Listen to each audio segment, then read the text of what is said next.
Boa tarde a todos. O meu nome é André Leão, eu sou engenheiro eletricista e pesquisador da Universidade Federal do Estado do Pará. Trabalho no projeto PID-ANEL, chamado Localizador de Faltas de Alta Impedância em Redes Aéreas de Distribuição. Sou bolsista da CAPES. Nesse projeto, a Universidade Federal de Santa Maria é nossa parceira e ele é financiado pelo Grupo Equatorial Energia.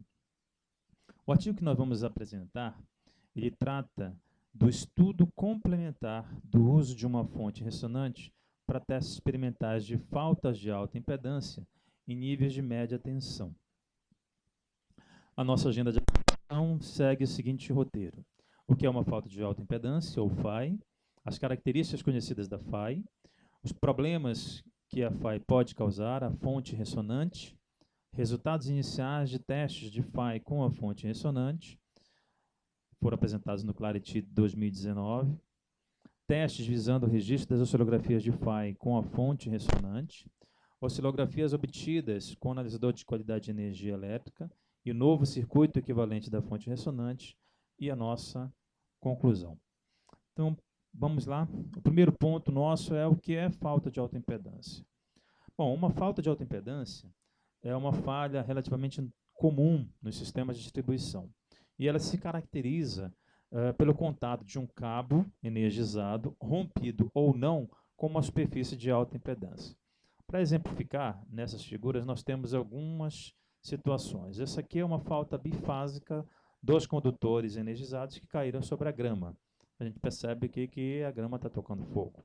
E aqui nós temos um evento em que já tinha acontecido a falta, um cabo energizado caiu, né, e chegou a fazer esse estrago no concreto. Então, só para a gente ter uma ideia da capacidade de um cabo energizado sobre uma superfície, mesmo sendo de alta impedância, ele vai causar um estrago relativo.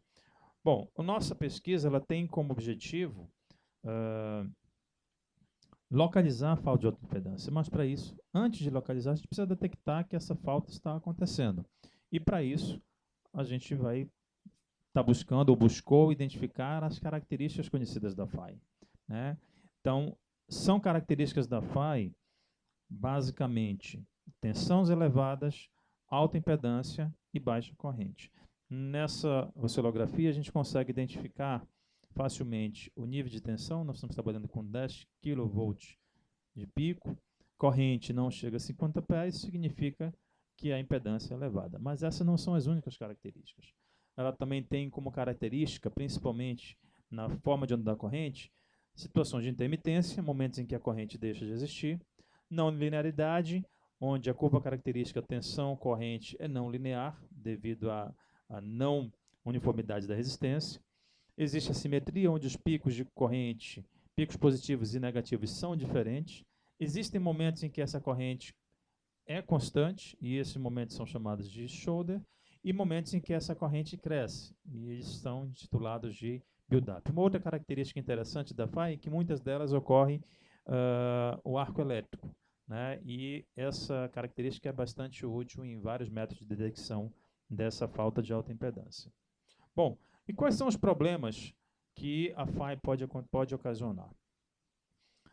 O primeiro problema é que, quando acontece um rompimento de cabo, no caso da FAI com rompimento, os clientes que estão depois daquele evento ficam sem energia e existe interrupção, e uma interrupção prolongada. Por quê? Porque esse tipo de falta não produz uma corrente elevada. Logo, os dispositivos que se utilizam de sobrecorrente para atuação, que é a grande maioria dos sistemas do sistema de proteção, não consegue detectar que a falta está acontecendo. Então, ela permanece por um tempo bem longo. Isso, obviamente, impacta nos índices de DEC e FEC e na própria imagem da concessionária. Além disso, se houver o contato de um cabo energizado com seres vivos, pode acontecer o choque e até mesmo a morte. E também a ocorrência de incêndio, dependendo do local onde esse cabo caiu, né, e das condições de clima. A gente vê aqui um cabo no asfalto e próximo do concreto em que está gerando fogo. Se isso aqui acontecesse próximo de um ambiente com material combustível, certamente teria incendiado. Ou no caso de floresta também pode acontecer. Bom, por que nós imaginamos e iniciamos o estudo com a fonte ressonante? Os testes iniciais mostraram bons resultados, né? A fonte ressonante é um equipamento que é utilizado para fazer teste de capacitância em equipamentos, transformadores, cabos, etc. E no nosso caso, nós adaptamos justamente para fazer testes sobre superfícies de alta impedância. Essa aqui é a fonte ressonante do Laboratório de Alta e Extra Alta Tensão da Universidade Federal do Pará. Aqui nós temos 2 reatores que na configuração estão em série, o transformador de excitação e aqui o divisor capacitivo, né? No nosso caso, o galho de árvore aqui está como objeto de teste. O transformador de excitação impõe a tensão, faz com que a tensão se eleve e por ressonância você consegue níveis de tensão que variam de 1 até 800 kV.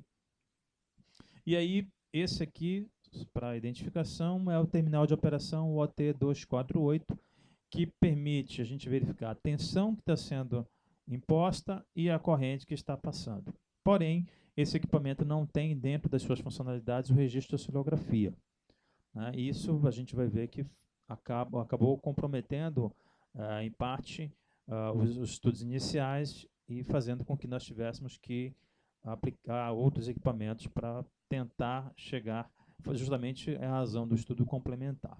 Bom, mas antes disso, aqui são alguns testes que foram realizados nesta fonte ressonante. Nós fizemos testes com o galho de árvore e fizemos testes com um bloco de concreto.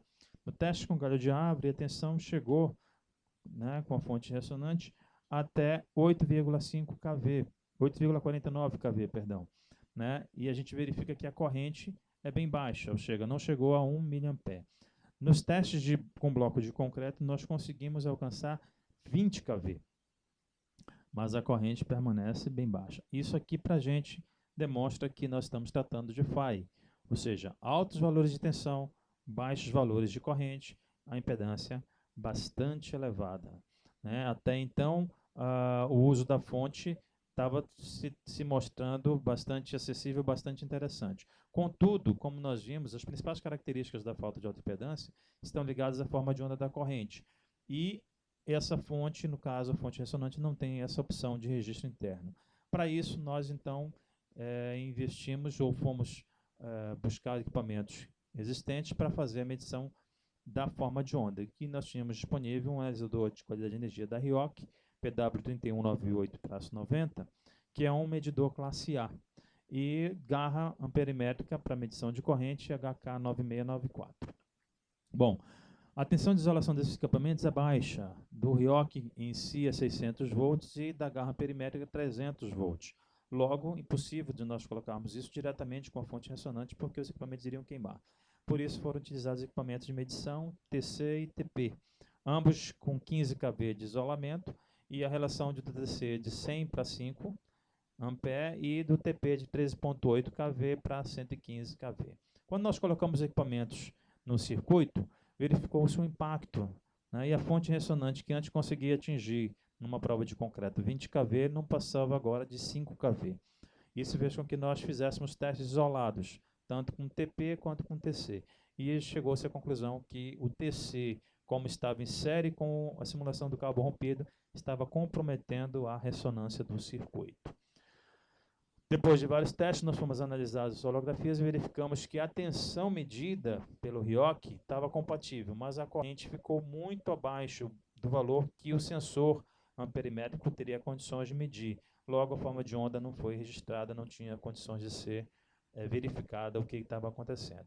Nós chegamos à conclusão que a fonte passou a trabalhar com esse circuito equivalente, né, comprometendo a ressonância do circuito e a capacidade da fonte de aplicar valores elevados de tensão.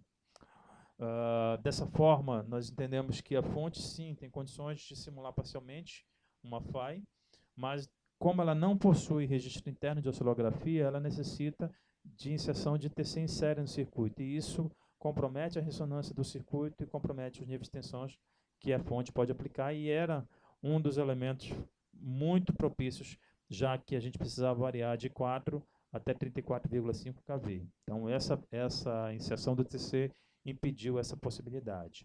Outra questão é que, devido à relação de transformação do TC, ser de 100 para 5, a magnitude da corrente ficou muito, muito abaixo do que o sensor perimétrico teria condições de medir. E isso fez com que também, mesmo com qualidade de energia fosse elevada, mesmo com equipamento de classe A gente não pudesse registrar a forma de onda da corrente. Em função destes fatos, né, esses fatos em si desqualificam o uso da fonte ressonante para testes experimentais de FAI. Obrigado pela oportunidade e a gente se vê no próximo momento.